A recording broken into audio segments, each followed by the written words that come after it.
Welcome to selfdiscoverymedia.com, where the orchard of wisdom shows are at your fingertips. It ignites your soul, your heart, your spirit, your mind, and your body with illumination from people who have made the journey before you. They're here now to help you on your journey, on your path of self-discovery. We are funded by you, the audience, and the people we interview. If you wish to support us, please go to selfdiscoverymedia.com and press on our Fund Action button. Anything is appreciated. We'd like you to sit back and enjoy the shows. Here we go.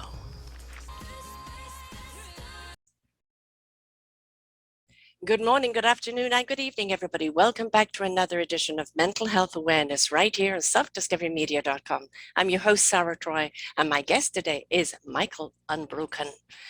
He says that becoming unbroken. What does that mean? He had a mirror moment and decided to stop being a victim of trauma and to let the hero be his own story. From homeless to hero, Michael is the founder of Think Unbroken, best-selling author, award-winning speaker, podcast host, coach, advocate for adult survivors of childhood trauma.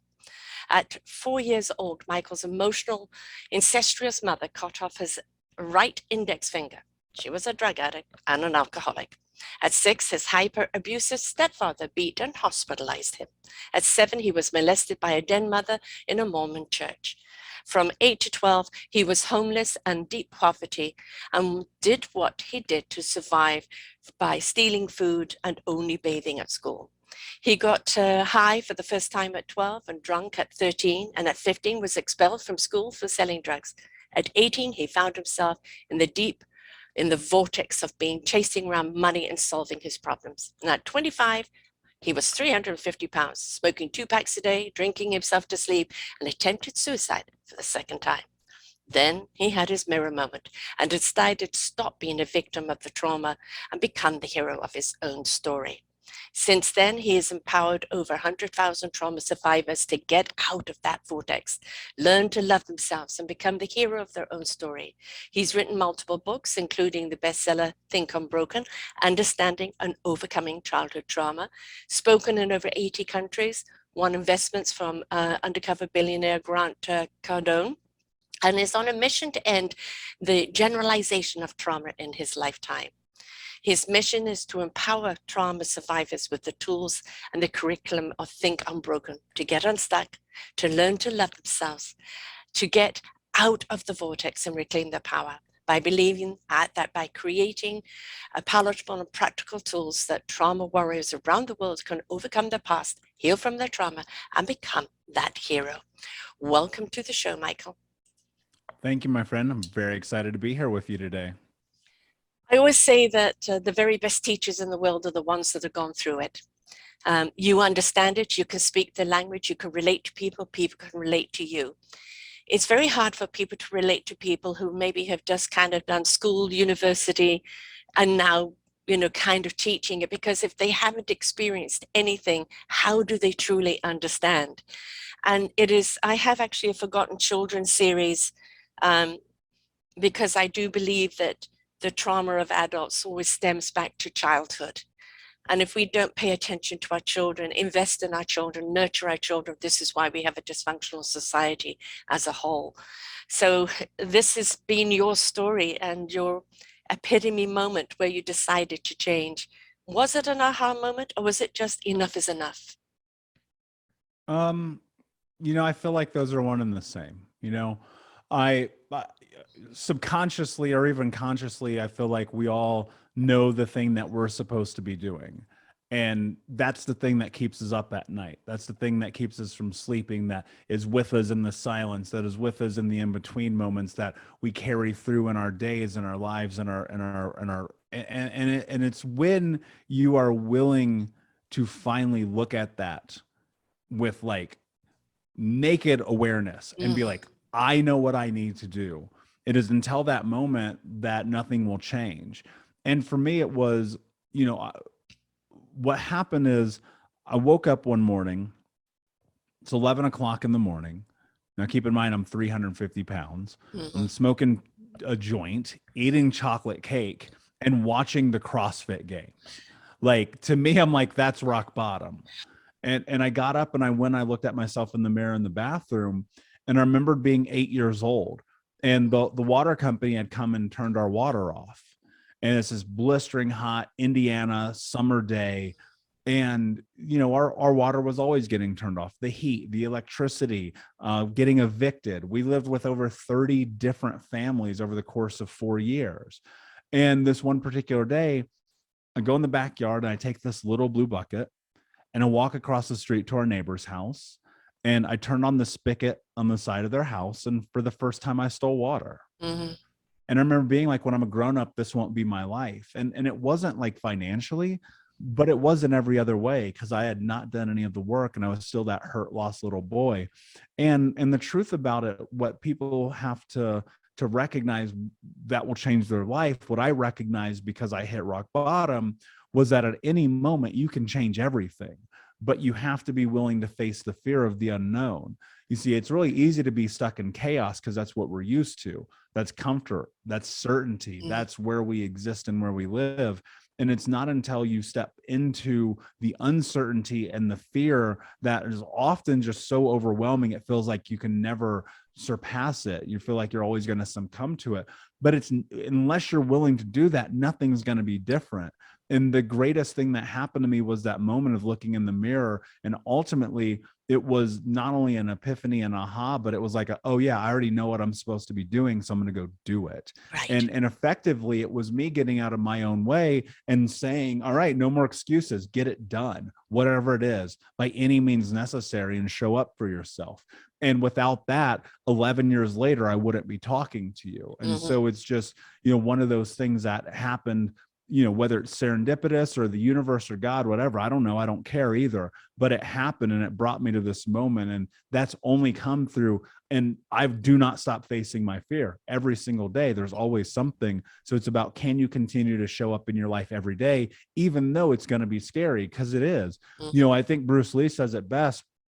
Don't ask for an easy life, ask for the tools to deal with a life that is hard. Yes. Right. And that's the truth about it. Cause I don't know about you, but I don't know anybody who has an easy life. This shit's hard. Well, if they actually say they do, they're delusional, because that means they're just literally not living a life. They're kind of probably la to everything else that's going on around them. You can't escape yourself. You can't escape what's happened to you. You can't escape the impact that it's had on you. All you can do is find the strength and the courage and the willingness to go through the recovery, the rediscovery of who you really are meant to be. And that is a process. No one can do it for you. There is no downloadable app. There is no, oh, I'm just going to skip this movement. No, you've got to be willing to go through the process. And you have to find the process that's right for you, that resonates with you, and that you really do feel engaged with. If you're not willing to engage in your life, if you're not willing to be the hero of your own life, then you will always be the victim in your own life. Yeah. And look, and I tried a lot of things too. I did therapy, group therapy, men's group therapy, trauma-informed therapy, CBT, EMDR, NLP, ABC, all the acronyms. Like, I did everything, right? I tried it. I spent hundreds of thousands of dollars and every penny I had ever made. And I spent all of my time and my effort and my energy doing all of these things, every single modality you can possibly think of. I've tried it at least one time. And the truth about it is, you're going to have to do that. Yeah. You're going to have to be willing to invest everything, right? And it's not only about money, it's about time, it's about effort, it's about energy, right? And the money will come and go, but some people are so, one of the hardest things I think is, like, you could go buy a book for $6 that could change your life, but you're unwilling to do it because that requires for you to commit to something. And that's the truth about it. Like, there is no one coming to rescue you. There are no Disney moments. Whatever you think is about to happen, unless you put in massive work, is not going to. And I look at my life and I go, the truth of the reality is, it's been incredibly trying and difficult to be where I am today. It's a lot of hard work. It's a lot of getting up early and showing up and learning and asking questions and being willing to be vulnerable and discover. But it's also a lot of, like, saying no to things, right? Looking at trying all these modalities and, like, that doesn't work for me. That's not my jam. That's not what I want. and really getting massive clarity about who you are, because when you can acknowledge that and you hold on to it, not only will you build confidence, which I think is incredibly important and only happens through momentum of doing difficult things, but you also start to understand who you are at a deeper scale, because the more that you do difficult things, the different that your questions will be for who you are. And in those questions, you're going to decipher and distill down the truth of what you're capable of. And I've never met anyone who wasn't capable of doing anything. I agree. But Yeah. the difference between people who are successful in their life, as defined by them, obviously, but the difference between success and failure in life is your willingness to show up. Mm-hmm. In your own life. You know, we will see people show up, as you said, you were very successful. Money wasn't the problem. You were making it. And a lot of people think that kind of being rich and successful is going to cure all of their ills. Well, now I'm secure. I'm rich. I've got money. People will think I have prestige. They'll look at me. They'll look up to me. And then, no, it doesn't matter. That's just a facade. The inside of you is still empty. You still don't feel connected to your own self. And it doesn't matter what money you've got. If you're poor inside, you will always be poor. And that means that you do have to participate in your own life and do what you need to do to find that self-love. And that it can be a very arduous and very struggling journey, but it comes to a decision. I want to move forward. My past has been what's happened to me. It has defined who I am to a point, but I have the choice now of who I want to be, and feed what you want to be in any means possible. But if you haven't got that mindset, that if you haven't got that, I don't want to be this person, I want to be someone else, I want to find that inner love, I want to heal that inner child, I want to let that inner child know that they didn't do anything wrong. I want to grieve for the loss of their childhood. I want to nurture that inner child so that inner child can grow and become a loving adult. But it does take work. You are going to have springboards back and springboards forward. But it's also about the people that you put around you too, isn't it? It's very, very important that you have people around you that are in a caring vibration. Yeah, well, and probably more so than that, around authentic people. Oh, yeah. You know, because here's the truth. This is the thing I believe to be true about trauma that people are not discussing enough. And I think maybe it's because we don't really understand it. And I mean, I could be wrong. And if that's the case, fine, whatever. But here's the way I think about it. Like, childhood trauma is not the events, right? Like, I sit here, I look at the scars, I look at the finger that I've had cut off, I look at the burns, I look at all those things, I go, that still wasn't the thing that was the hardest to get over, right? The hardest thing is understanding that childhood trauma and abuse is the theft of identity. Yeah. The most dangerous thing that I could do as a child was be myself, was have an opinion, was voice a want, need, or interest. The fastest way for me to get my head slammed into the wall was to say I needed something, right? And so you understand something to be very true about the human brain. It serves one purpose: survival. That's it. Doesn't care about anything else. It cares about making sure that you stay alive long enough to procreate. That's it. That's the truth of it, right? And so when you think and you understand that, and then you look at the fact that the brain is very malleable and plastic and adaptive and built on survival, when you're in these positions of showing up for yourself, and then when you do, you suffer a ramification, right? Something happens mentally, emotionally, physically, spiritually, sexually. There's a pain that comes along with you existing. Your brain starts to go, oh, wait, I don't think I should do that anymore. That hurt. And what happens is, over time, you learn to placate and bend who you are to the will of other people for survival, because it's safe when you do. And the fucked up part is that serves you for a period of time. Right? When you're 12, 17, 6 years old, you go, okay, if I bend myself, I'm going to be safe. And then what happens is you're 24, 36, 72 years old. You don't know how to say yes, and you don't know how to say no, because the only thing you've ever done is pretend to be somebody else, because that's where you are safe. And that's where the loss of identity exists. And so when I think about even who I am sitting down having this conversation with you, I am a realization of an idea of the person I thought I could be. And that only came through testing the waters, like really just dipping my toes in different things and going, okay, is this me or is this not me? That's your self-discovery. Exactly. And that's exactly what it is. It is discovery, because here's the messed up part about this. You've never been you before. Right. How do you Because know every time who you are until you meet yourself? Every time that you tried to be you, you suffered. Yes. And so now one of the things that becomes really true about healing trauma is if you can get to what I'm about to say, you will advance in your life in ways you will never understand. And people who don't understand what I'm about to say are going to think I'm egotistical. And the people who listen to what I'm about to say, their lives will be different. I only do what I want to do, and I never do what I don't want to do. Now, that doesn't mean I don't do the monotony of life, because I promise you I do. Yes. But it does mean that I'm not going to bend or placate myself for you. If you don't like me, great. That has nothing to do with me. Yes. If you love me, great. Has nothing to do with me, right? What the truth about life is healing trauma on the backside of all of this is to just simply be okay with who you are when you look in that mirror, and to face your fear, to not question your agency, and to show up every single day as the person that you choose to be. I'm 6'4", covered in tattoos, gold ring in my ear. I keep all these things in my, like, I'm going to be me no matter what. And if you don't like me, I don't care. Right. And that's what happens when you start to heal, is that you're willing to be who you are without the fear of consequences that, from really realistically, for the most part, are non-existent at this point in your life. Because guess what? You're not a child anymore. Right. I spent 50 years bending myself into a pretzel, trying to be what people wanted me to be. Losing my identity. I never had an identity. This person wanted this for me, this person wanted that for me. And then I disappointed them because it wasn't enough, because it wasn't me, right? They were never satisfied because I was never giving them me. I didn't know who me was.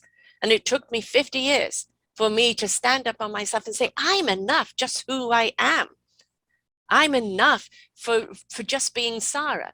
I don't have to be anything else you want me to be. You either like me or you don't.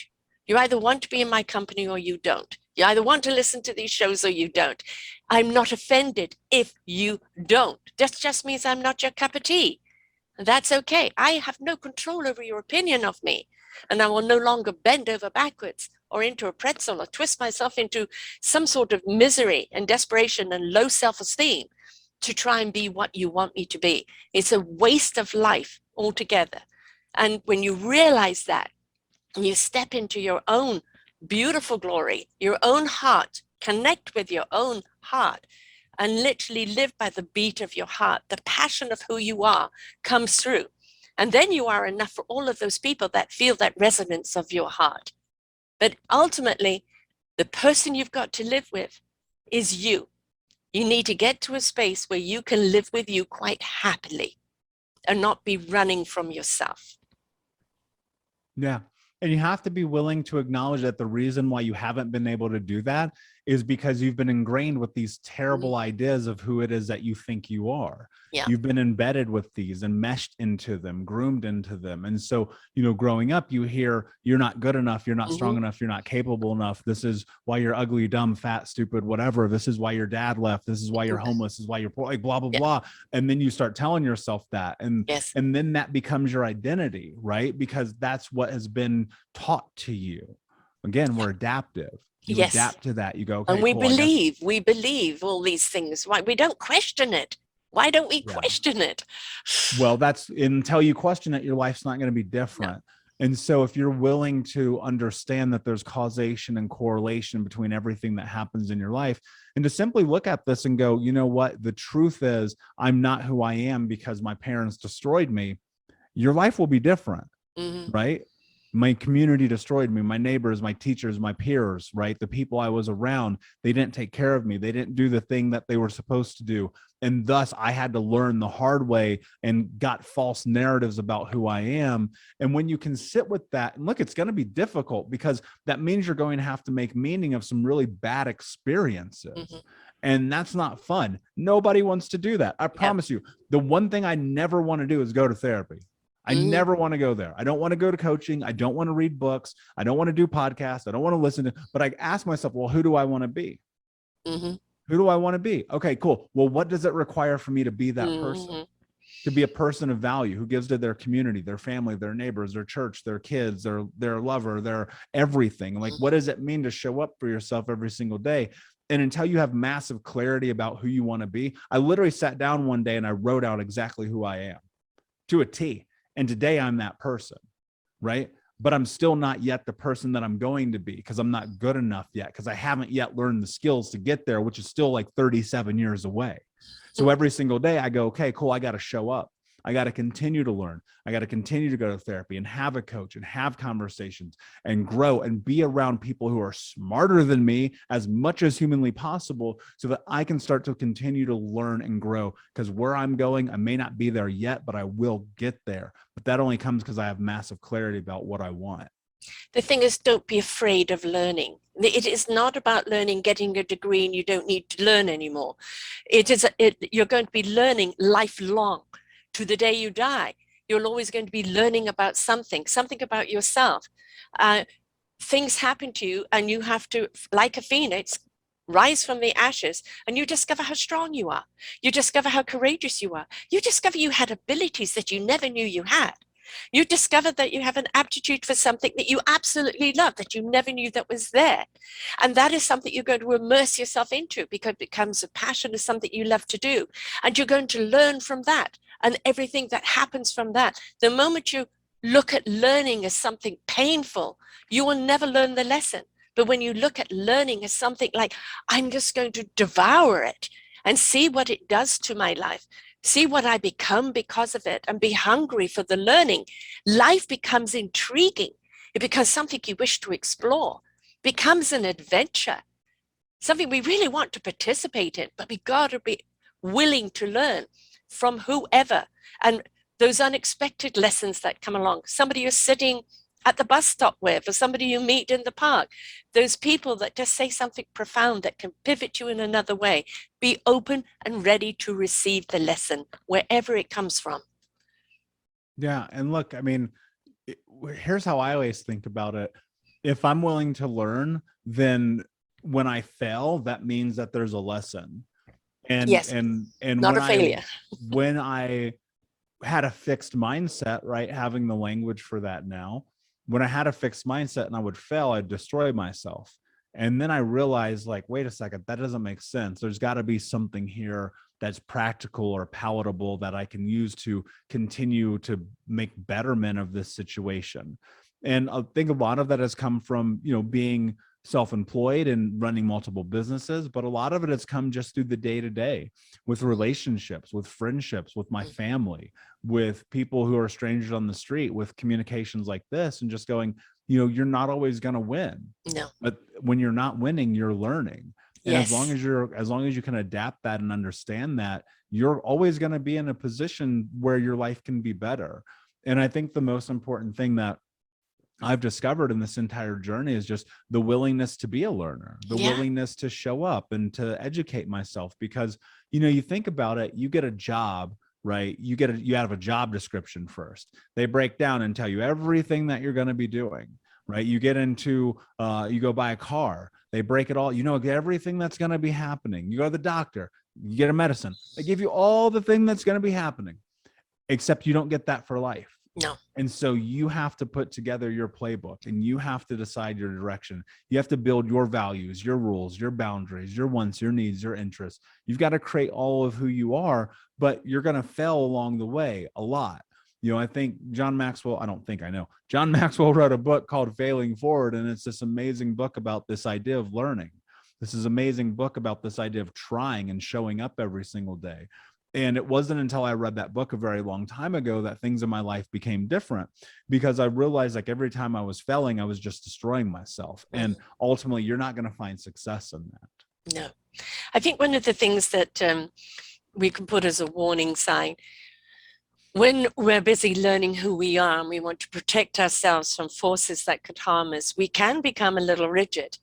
And the thing is, rather like a tree, if the tree is strong rooted and has a strong trunk, those branches can go with the wind no matter what the wind does.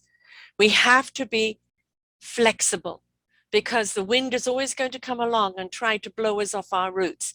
But if our roots are strong and who we are and what our morals are, what our philosophy is, who we are at the very core of our being, but we're willing to be flexible and go with the wind, then we're not going to break.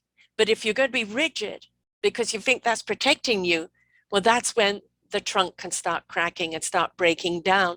So we've got to learn to be flexible without losing our core. Yeah. I mean, that's very true. And you'll find that, at least I have found, the older that I get, the more flexible I'm willing to be, because the more I recognize how often I'm wrong. You know, the more often I recognize how often I'm right, the more often that I'm aware. And I think with, again, coming back to it, just that awareness, it gives you the ability to be flexible. Because when you become, here's what one of the big differentiating factors in my life has been, is I used to only look for problems. I used to only look for problems. Now I only look for solutions. And that's where the flexibility comes. If somebody tells me no, I'm like, great, let me figure out the solution. Tell me, I recently accomplished a goal. It took me 7 years. This dude told me no probably 50 times. And I was like, nope, we're going to figure it out.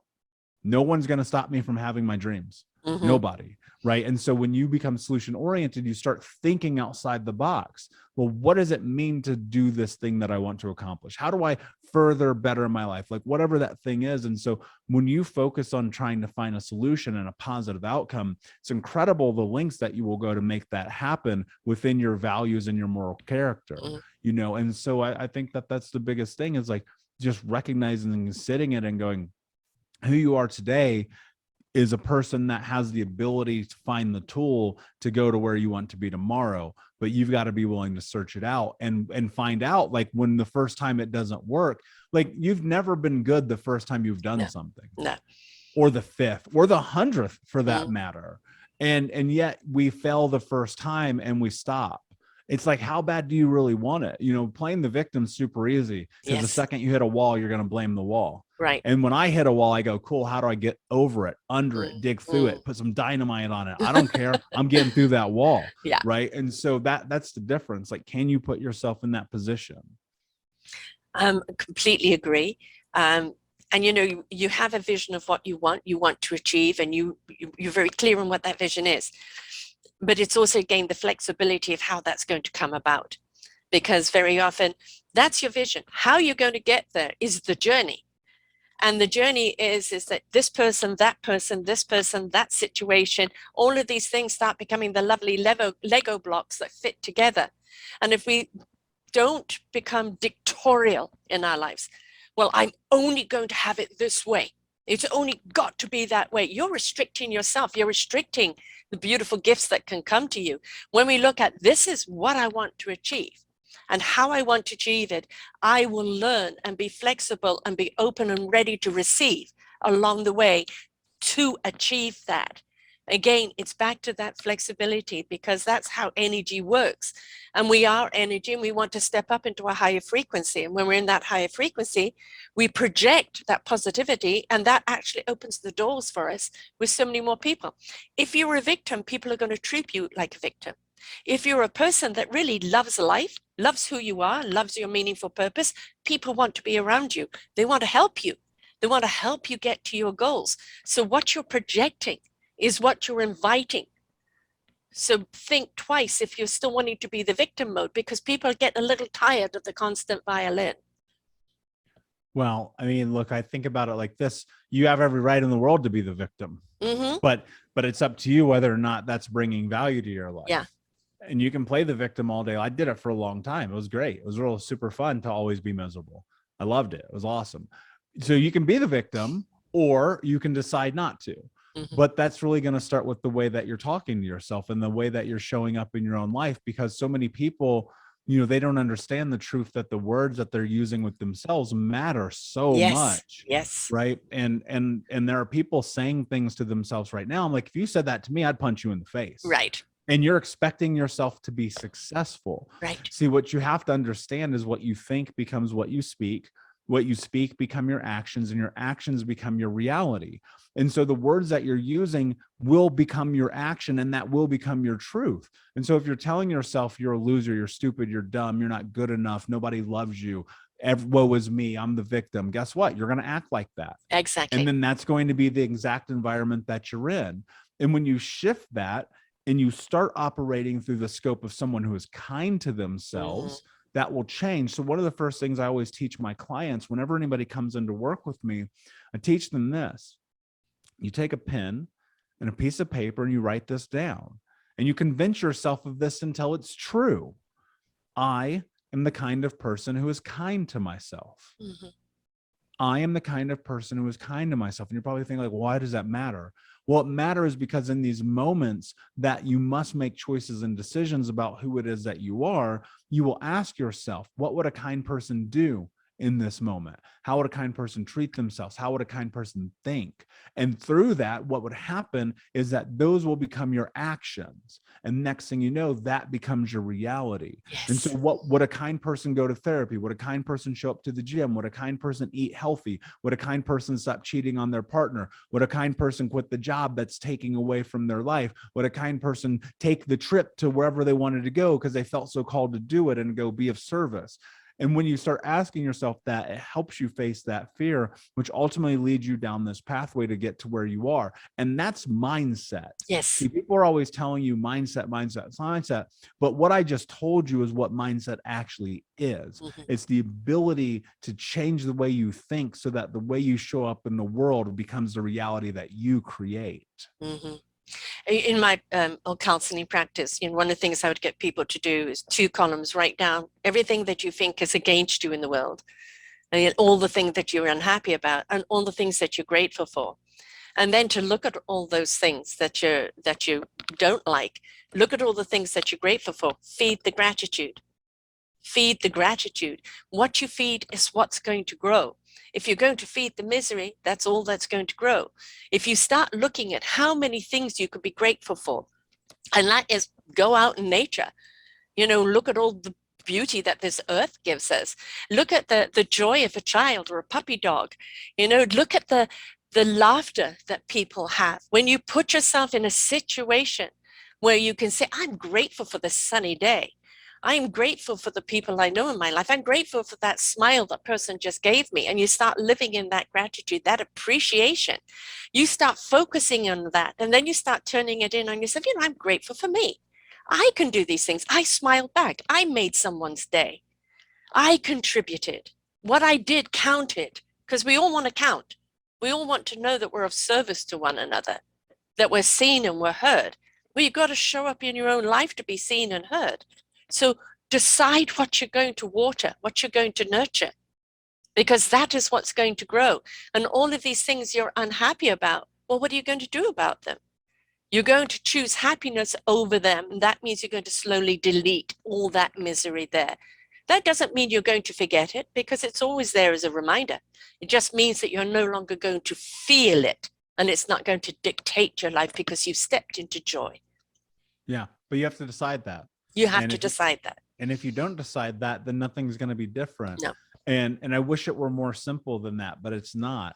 Like, it's really about making decisions every single day. It is literally leaving the job. It is literally leaving the relationship. It is literally like on the drop of a dime saying, no, I'm not going to do this, and changing your mind. And not like, even it's really funny to me, like, even in the moment when you recognize the truth to be different than what you thought it was, to acknowledge that and to remove yourself, or on the opposite side, to add yourself, to go for it, to do the thing, right? And that's what it's about, is that awareness, because where your attention goes, your energy will follow. Yeah. And if you're paying attention, then your energy will go to places that better your life. And if you're not paying attention, you're going to find yourself back in the old habits, back in the old neighborhood, doing the same things that took away from you, because that's where you're safe. Like, believe it or not, if you come from traumatic experiences, there's safety in the chaos. It feels good to be in that, because that's what's known. You hear trauma survivors all the time go, I thrive in chaos. Well, that's stupid. How long do you want to do that? Yeah. And I'm not saying I don't too, because I do, but it's dumb to me. And I look at it, I go, okay, cool. How do I thrive in the peace? Yes. How do I thrive in the love and the gratitude and the fun? Well, the only way that's going to happen is you got to give yourself permission to be in that space. And that's only going to come through acknowledgement. Is making order out of the chaos. Chaos is always around you. You know, I interviewed a monk that would take people into Times Square to meditate in Times Square. And it's all very well meditating in silence. But how do you find your center and your peace amongst the chaos around you? How can you go in and just be one, take that breath and be centered? And you know, the chaos is always going to be there. And I know it can be unrattling and it can be very, very hard to deal with. You need to have a technique that can take you in, where you can take that breath and go into self, where you know the peace is. But of course, you've got to find the peace first. But when you get there and you get to that place of self-love and peace, this is where I'm home. I can come home to myself. I can regroup. So whatever chaos is out there, I know how to make order out of it, or I know how to leave it altogether. Yeah. And that comes from awareness and from being willing to be vulnerable with yourself. And practice, practice, right? Well, yeah. And it's going to take you longer to do anything than you think it's going to. Yeah. I mean, that's just the nature of the world. Like I think about, you know, one of the things I think about quite often is people always go, patience is a virtue. No, it's not. Patience is a skill. You got to hone and craft that shit. Yes. Because patience is a nightmare. Historically, I've not been a patient person. And it wasn't until I was like, oh, wait a second. Actually, this is a skill. This is not inherent. You learn patience, you adapt patience. And when you do that, what happens also is you find empathy and compassion in your life, because what you recognize is that you're having this human experience and you've never done this before. Right. You know, and so you're learning on the fly. You're learning every single day through the actions that you're taking and through the choices that you're making. And the thing about patience too, that I think is really interesting is we're going to live a long time. Like, hopefully you're going to live a long time, right? And the average person, I think, is living like 75 years old right now. I mean, even if you're in your 30s, that gives you 40 years. If you're in your 50s, that gives you 20 more years. Even if you're in your 60s, that gives you 10 more years. 67 here, folks. In 10 years? Like, do you know what you can do in 10 years? Yes. It's unbelievable what you can. Your whole life can be so much different than it is today. Yeah, don't worry about, oh no, it's too late now. Bullshit. You know, it's never, ever, ever too late to step into yourself. And another thing about patience, I had an abundant amount of patience for the people around me to change, thinking that if they changed, my life would be better. If I helped them change, my life would be better. And their change had nothing to do with me. I could be there as a mentor. I could be there as a supporter. I could be there with skills and tools. But my life was my change. If I wanted something different, if I wanted something better, I had to change. And yes, being patient with other people is very different to being patient with yourself. And you do need to be patient with yourself. You do need to learn that skill, because you will find you'll take a few steps forward and then a few steps back. It is a bit of a cha-cha-cha until you get a momentum, until you get into that groove where, you know what, I like this feeling and this life and this person so much more. There are no more steps going back.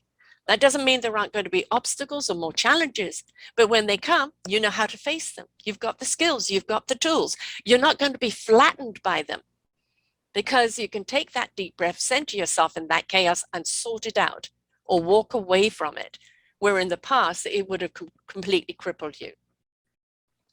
Yeah. And that comes with decisions. It's, you know, what do you want?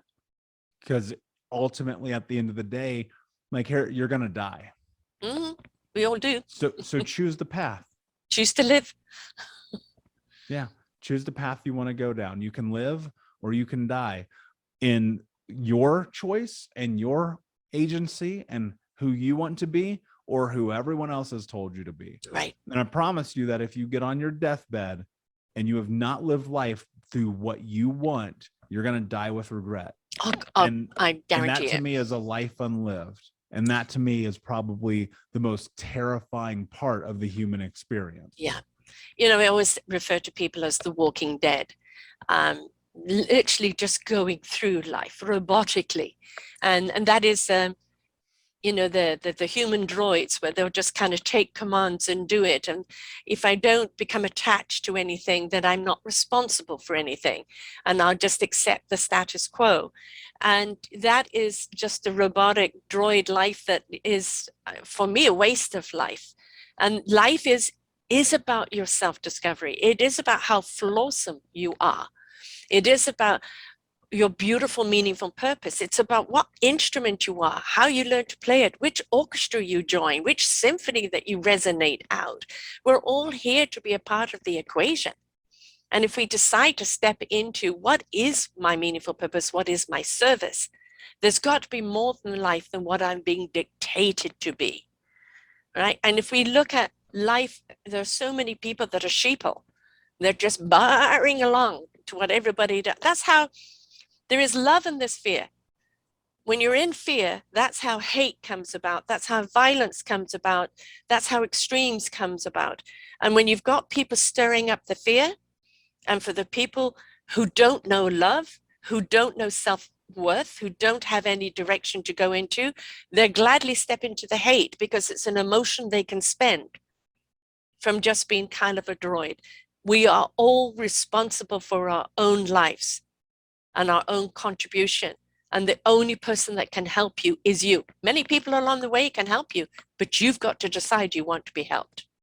Yeah. I mean, and I have mentors, I'm very fortunate. I'm mentored by some of the greatest minds on planet Earth, but I had to choose to follow the path to get there. Yes. And it took a very long time to be able to work with some of these people, like a very long time, and a lot of investment and a lot of different things to get to that place. And so, for me, that's living life on my terms, because I said, well, who do I want to learn from? Yeah. Because if you're not willing to go and find that, like, we're communal. You can't do this on your own. No. You can try, but I promise you're going to find the same thing that everyone else who has tried has found. Yes. It's not going to be possible. I'm a Because you huge have to have person. mentors. You have to have coaches. community. You have to have people who want to come into your life to speak into you, to guide you, to coach you, to lead you, to show you the path. And you're going to save so much time because that person in front of you has already been there, and they go, hey, I already did this thing that you're about to do. I'm telling you right now, this is the outcome if you do X. And then you go, okay, great. You just saved me 5 years. And then you get into this position in which you find that the people around you are also a part of that community, because that will shift as well. Because the deeper you get into knowing, the more that people around you will shift and change. And honestly, you want that, because without that, you're going to not know if you're changing, because you're vibrating on a different level of authenticity with people. And there are people who are going to want to pull you down, and there's people who want to rise you up. And you need to be around those people, and you need to be around people who are going to push you. And accountability should be this really encouraging thing where people around you are telling you, hey, you got this, let's go, you can do it. But at the same time, they're going to kick you in the ass if you're not showing up, because they can see that you're not doing the thing you said you're going to do. And ultimately, at the end of the day, however, you can have that community, you can have those people, you can have the mentors, you can have all the things in the world. But if you're not willing to show up, then it's fruitless and you're wasting your life. I go with the ruler analogy. 12 inches because I'm not metric, 6 to 12 of the people on the various levels of positivity. And you have those, 4 and 5s that are on the journey to stepping into that positivity. And you have the 1 to 3 are the people that have chosen to be in misery and just want to stay miserable because they just thrive on it. If you are not protecting those 4 to 5s that are trying to step over into the 6 of positivity, they're going to become victims of the 1 to 3 piranhas. So when you see somebody, when you know that I am stepping out of this life, I am stepping into something positive, it is absolutely essential that you actually isolate yourself from anyone, family or not, who don't want you to succeed, who don't believe in you, who just think it's a waste of time if they've chosen misery and you haven't. You need to isolate yourself from those people and put yourself in that community that is already there, because they will help you pull through to that vulnerable stage, that first few steps. It is very, very important of your arena at that time. The other two things that I don't like at all is don't compare. Please don't compare yourself with someone. You may have a mentor. I want to be like them. No, you don't want to be them. You would like to emulate what the success they've had in their life, but it's your success. Also, don't compete. The only competition is with yourself. Don't compete with others, because it's not about who gets there first. It's all about you and how you get where you need to go in your life, and only you can set those steps. Yeah. And it's going to be different for everybody. And Yeah. I think that that's the thing. You got to find what works for you. You know, when I look at the mentors that I track, I go, cool, they're where I want to go, but they're not who I want to be. And I'm hyper competitive. I love to compete. You play nobody will even play Monopoly with me anymore because I'm too competitive. I'm dead serious. And so I look at that. I want to win. I want to win all the time. But the truth about it is, like, win at what cost, right? And so I don't sacrifice my moral character or my values, Right. or my boundaries for that. And that's competing with yourself. And Yes. so when I'm in this position, I'm trying to show up, I'm trying to win. Are there other, like, there's so many times in my life where I already decided I had won, right? And other people are like, you know, how did you know you were going to win? Because I had decided. Yes.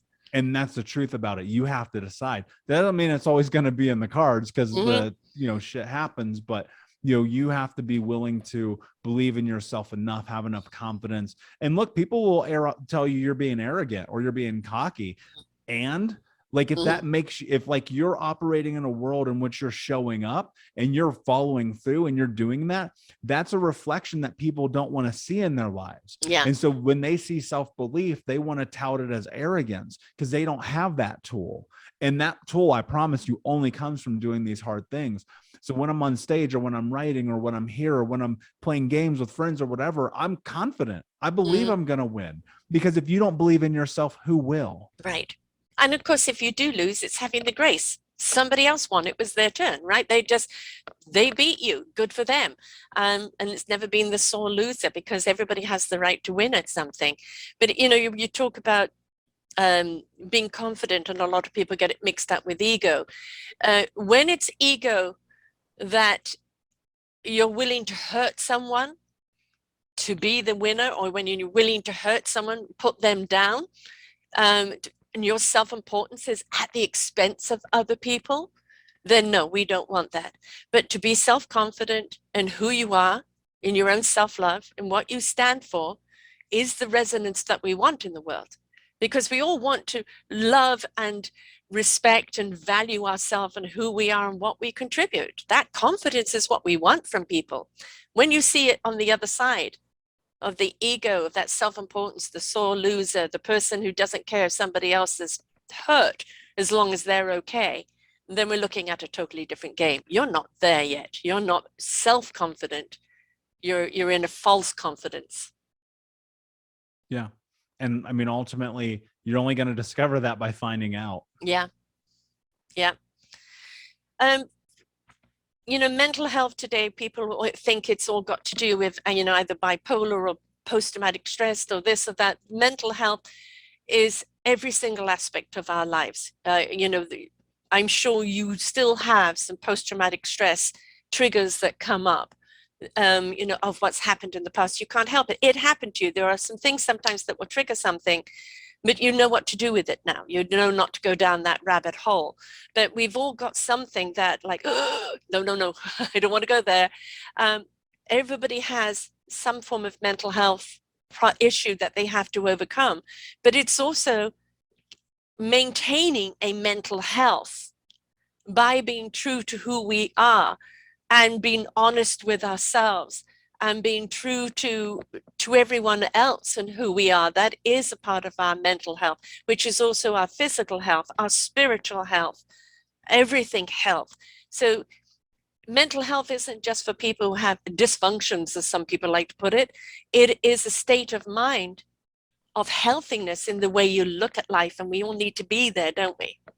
Yeah, you do. And when you can get there, you'll be fascinated to see how the world around you shifts, because it feels like it's this big thing, but it's not. Yeah. It's really not. It's so much more nuanced than that.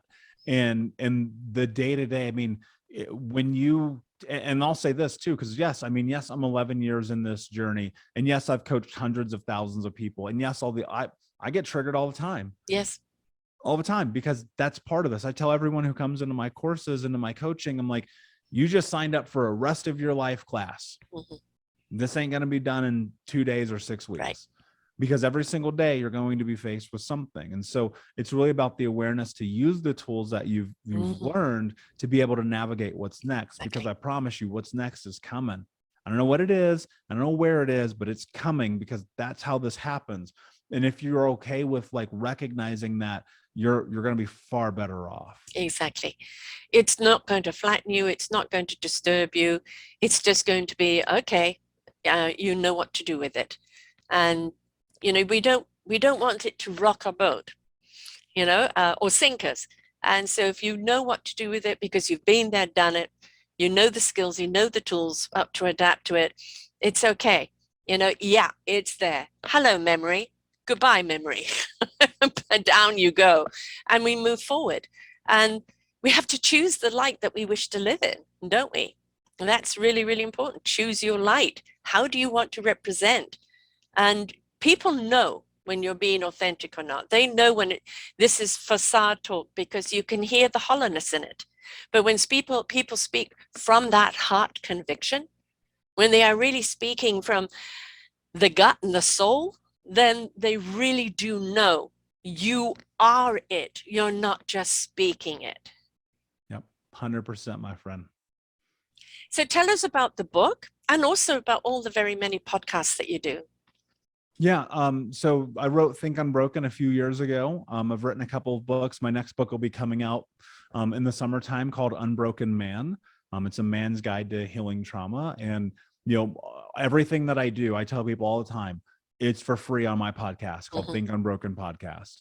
So you can go to thinkunbrokenpodcast.com, and everything that I teach is there all the time, 100% free.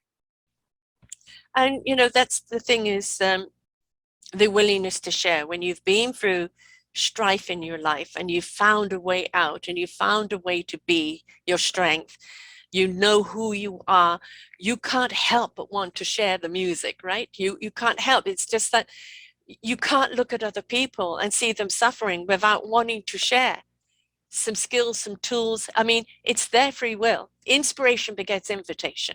So when you inspire others, you're inviting them to step up into their own lives.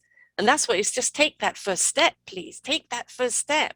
I know you're wobbly, but we've got you, right? You know, and yes, it's a journey, and yes, it could be hard at times, but the more and more you immerse into it, the easier it gets, the more joyful it is, the more purposeful it is, and the more reason for living is there. But you've got to be willing to go for the journey.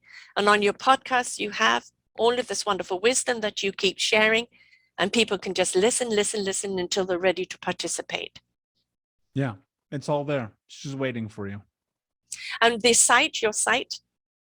You can go to thinkunbrokenpodcast.com. So it's all under that. Yep. And your books can be found?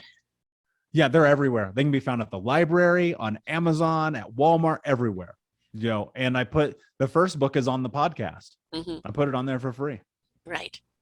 I mean, I literally mean everything that I do is on the podcast, because I want access to information, because my goal is ultimately very simple: to end generational trauma in my lifetime through education and information. I'm 100% with you there. I totally agree. And it's only when we bring awareness and support to the families. I mean, your mother was a drug addict, alcoholic. The things that she did to, if she was in her right mind, she would have done it. So she was a victim of her circumstances that passed on, and so on and so on. If we don't break the cycle, if we don't change the system, if we don't support the people in need, this cycle is constantly going to be going on. So we have to, as a collective, say no more. Let's look at the broken system. Where can we fix it? How can we invest in it? How can we support the people instead of condemning, judging, and damning them? They are screaming for help. Let us step up. But you can't help unless you yourself are whole. So become whole yourself first. Yeah, well said. So some parting words, my dear. Yeah, you know, I think that we covered a lot today. And I think the most important thing people can do is show up for themselves. Nobody's coming. There ain't no Disney moment. Make a decision. Exactly. Thinkunbroken.com. /podcasts or /speak, many other things there. Get the book, listen to the book on the podcast, listen to all the other podcasts, pick up all his other books. You are asking for help. You know that you need to move forward. I know it's scary, but I promise you, we've been through it because we were willing to take the process, willing to invest in ourselves, time, money, effort, love, compassion for ourselves. And I promise you, coming out the other side is so worth it. So please be willing to take the journey and invest in yourself. Reach out to Michael. He's there for you. Until next time, folks, bye for now. We hope that you enjoyed the show right here on selfdiscoverymedia.com.